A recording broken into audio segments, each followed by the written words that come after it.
Hey everybody, I'm back, and this time I've got 8 tips for taming your muse. So hang in there and I will reveal everything.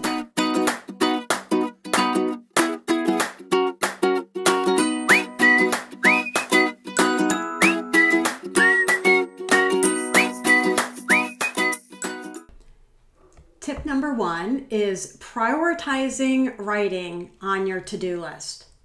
What? To-do list, you ask? Let me introduce you to my planner. This is a simplified planner, and this is my main planner. Yes, I said main because I have many planners.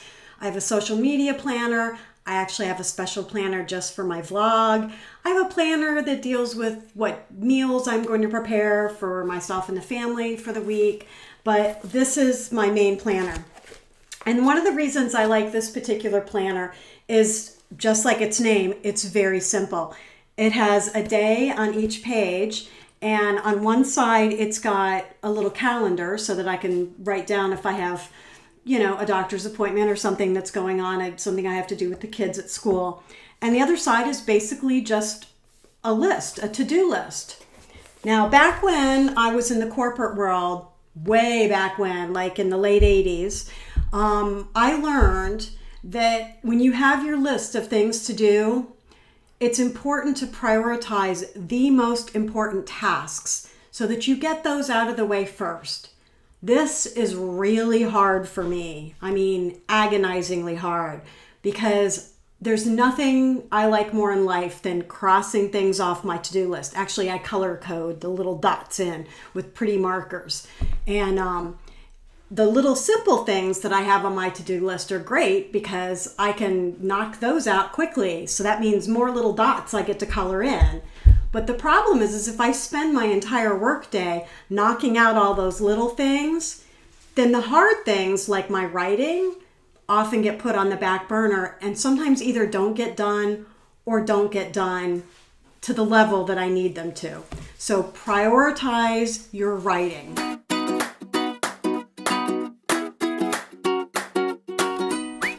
Tip number 2 is to schedule blocks or a block of time and get your writing done during that block of time. Yeah, there's always going to be little snippets of time where you can squeeze in writing.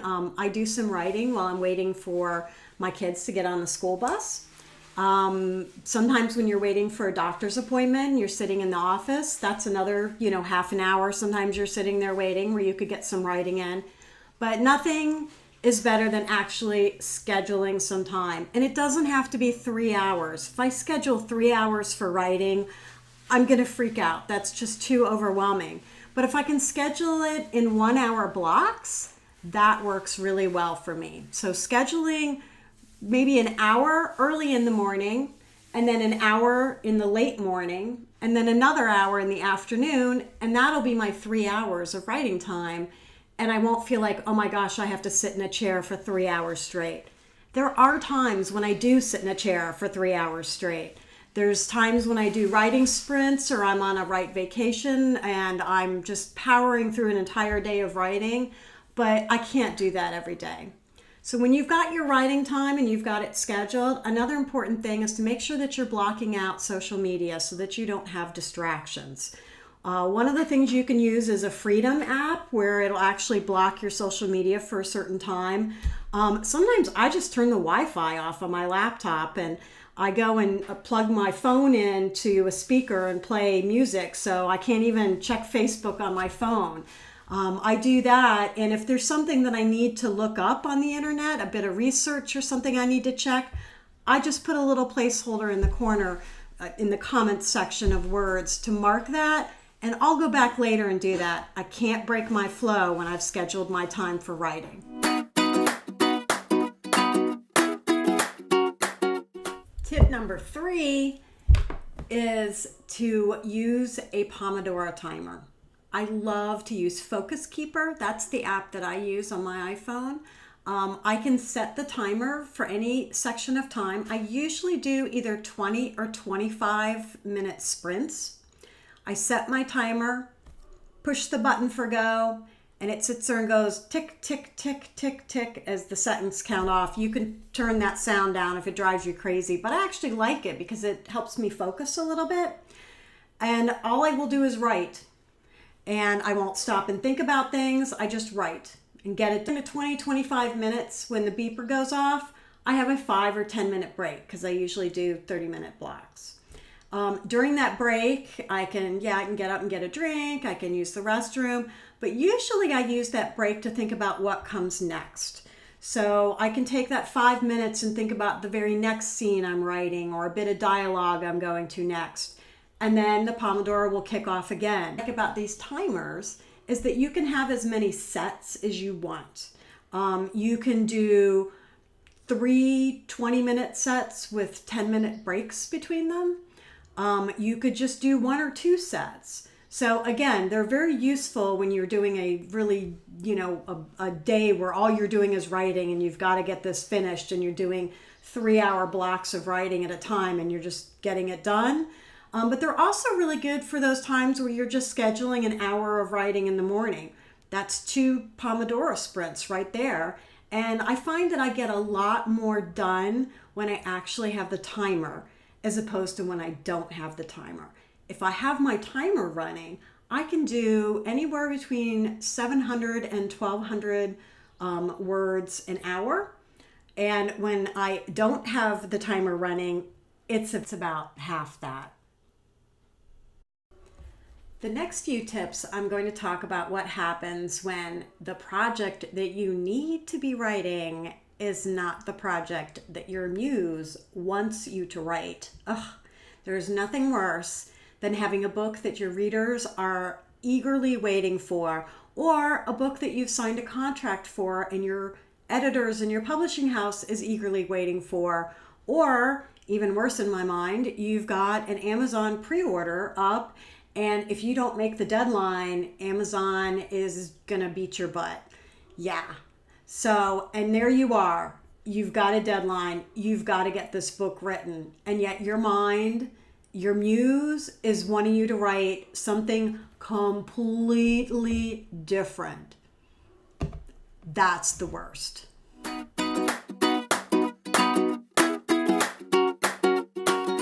So, tip number 4. What do you do when your muse wants you to write something else?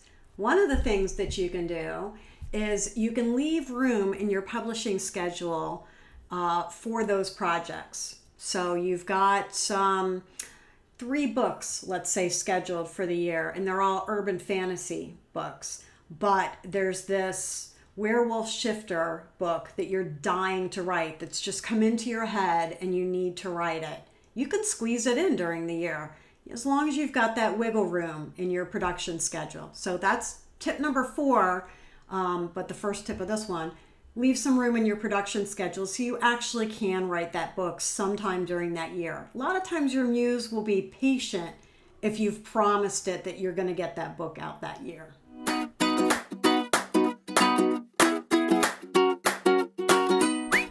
Tip number 5, what to do when your muse wants to write something else. Put it in an idea book. Something like this, something really cool.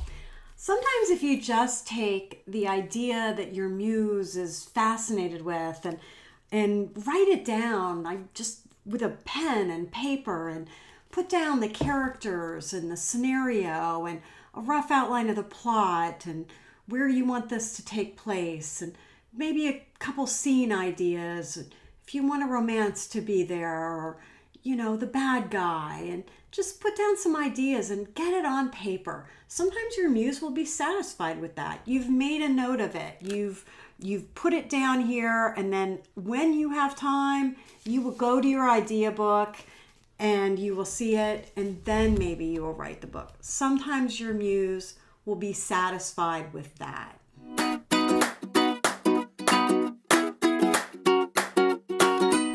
Tip number 6. When your muse wants to write something else, you can just make some time for it.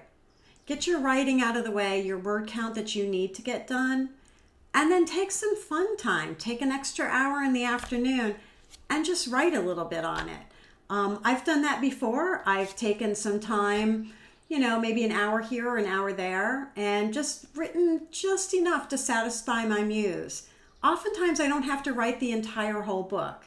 If I can just get a few of those key scenes that are rattling around in my head onto the computer, then a lot of times my muse will allow me to go ahead and finish the book that I need to finish.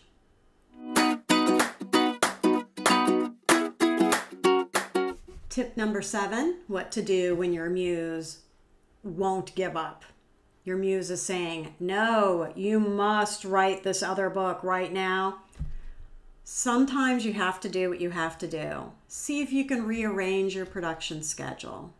Will your readers wait an extra 3 months for that book that they're waiting for, that they're dying to read?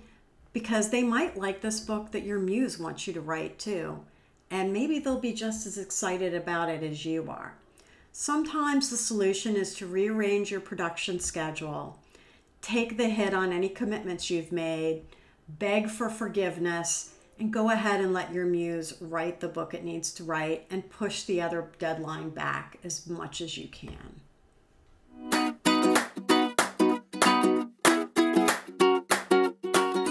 And tip number 8, and this is one that I've done quite a lot. Write 2 books at the same time. Oh, I'm not kidding. 2 books at the same time. I know I've said before, sometimes I do write multiple novels at a time. I've got one in draft, another one in revisions, or maybe one in draft, one in revisions, another one's out on edit. But I'm talking about actually having 2 first drafts going at the same time. How in the heck do I do that? Especially when it's 2 completely different genres, completely different characters. I chunk it. Basically what I do is I will divide my day up so that the morning is for book number 1, the evening is for book number 2. Or what I've done more often is I will write book number 1 during the week and then spend my weekends writing book number 2. Usually I've been, well, not usually, but this year I've been trying to keep my weekends free.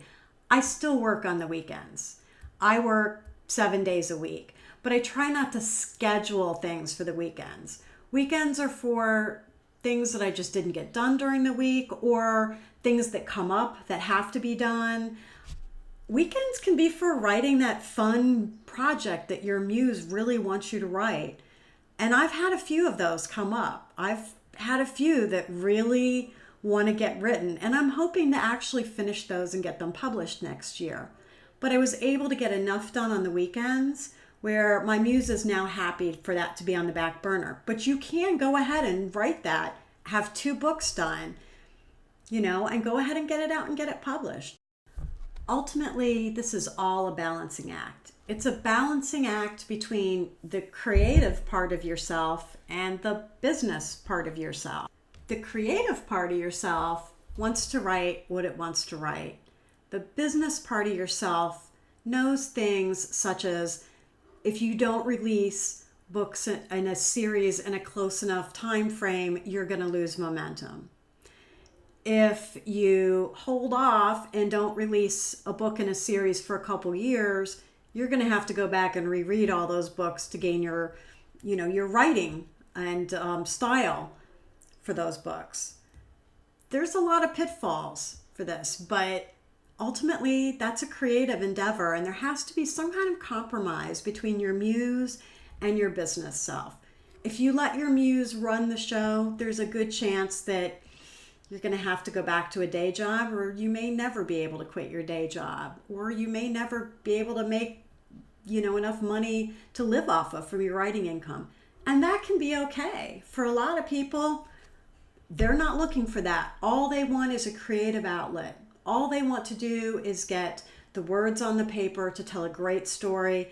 And if one of those is in one genre and then the next book is in a completely different genre and they're all over the place because that's how their muse works, that's fine if that's your goal. If you've got a business self, then you need to weigh that too. Because if you let your business self, sometimes your stories won't have that heart to them that your muse gives. I really hope you enjoyed today's vlog. Let me know in the comments what you think. Please subscribe, hit the little bell so that you know when I'm posting a new video. And please tell me what you'd like to see in my vlog series. Go ahead and let me know. And thank you again for watching. See you soon.